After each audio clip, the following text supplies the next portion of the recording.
Madem Caz Festivali'ndeyiz, niye bir caz şarkımız?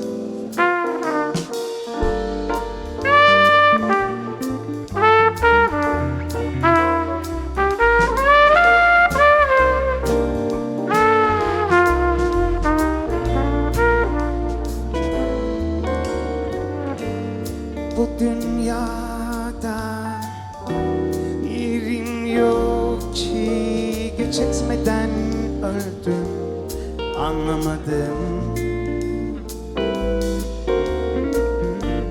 Aklın varsa bu sevdadan vazgeç dediler bir gün, aldırmadım.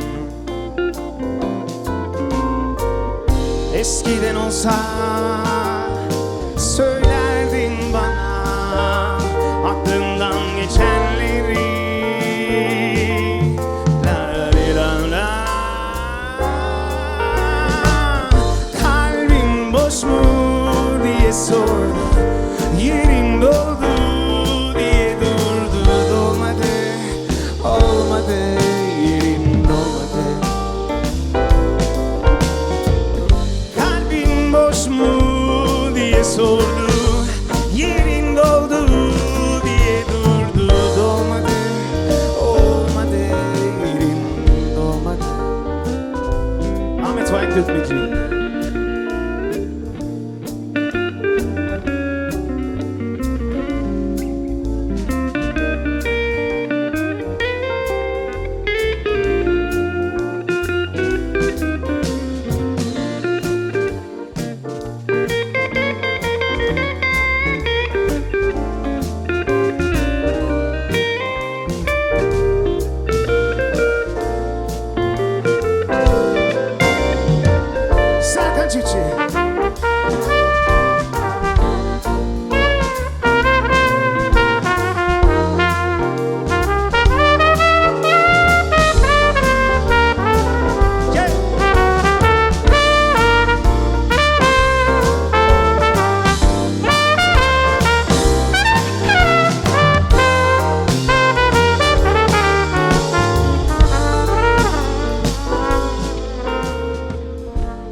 Etmeden öldüm, anlamadım.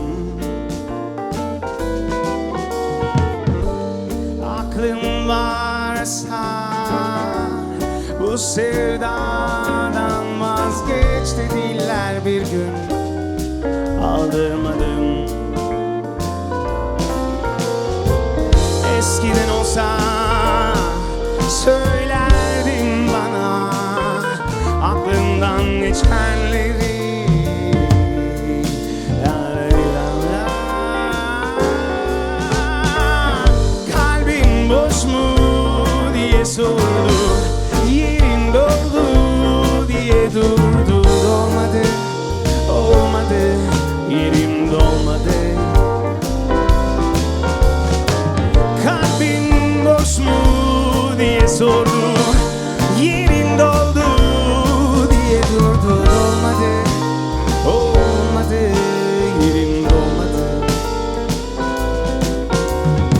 Sen olanları ne sanıyorsun?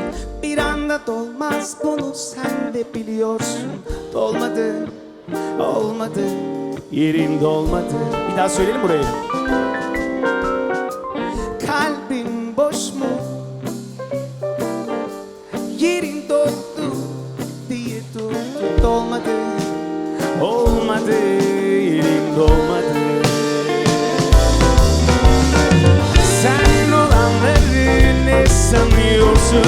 Bir anda dolmaz, bunu sen de biliyorsun. Dolmadı, olmadı, yerin dolmadı. Sen olanları ne sanıyorsun? Bir anda dolmaz, bunu sen de biliyorsun. Dolmadı, olmadı, yerim dolmadı.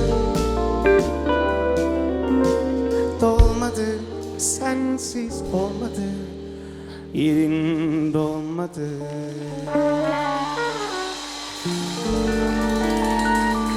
Çok teşekkürler, çok sağ olun.